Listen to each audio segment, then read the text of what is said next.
Okay. இந்த வீடியோவில் counting figures பார்க்க போகிறோம். கவுண்டிங் ஃபிகர்ஸ் வந்துட்டு இது ஒரு சம் கொடுத்துருக்காங்க. ரெக்டாங்கிளும் டோட்டல் ஒன்லி ரெக்டாங்கிளும் கேட்குறாங்க இங்கே.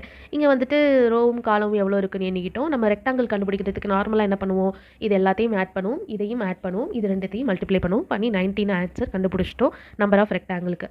இப்போது ஃபஸ்ட்டு வீடியோவில் பேசியிருப்போம், எல்லா ஸ்கொயருமே ரெக்டாங்கிள் தான் அப்படின்னு பேசியிருப்போம். எல்லா ஸ்கொயரும் எல்லா ரெக்டாங்கிளோட லென்த்தும் பிரெத்தும் ஈக்குவலாக இருந்தால் அது ஸ்கொயர். ஸோ ரெக்டாங்கிள்குள்ளே தான் ஸ்கொயரும் வரும் அப்படின்னு சொல்லிட்டு ஒரு கான்செப்ட் வந்து ஃபஸ்ட்டு வீடியோவிலே பேசியிருப்போம்.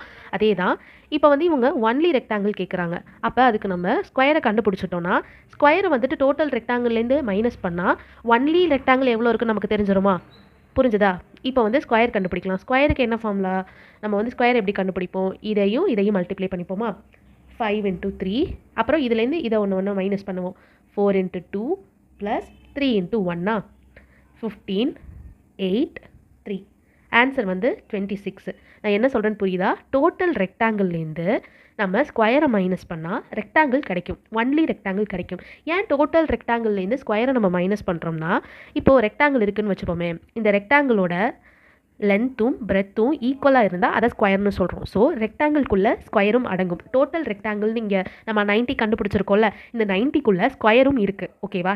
ரெக்டாங்கிளும் ஸ்கொயரும் சேர்ந்து தான் நம்ம டோட்டல் ரெக்டாங்கிள் அப்படின்னு சொல்கிறோம். ஸோ நம்ம ஸ்கொயர் கண்டுபிடிச்சிட்டோம். அப்போ டோட்டல் ரெக்டாங்கிள்லேருந்து ஸ்கொயரை மைனஸ் பண்ணால் ரெக்டாங்கிள் மட்டும் எவ்வளோ இருக்குன்னு நமக்கு தெரிஞ்சிருமா? அப்போ 90 - 26 = 64 தான் ஆன்சர். தேங்க்யூ.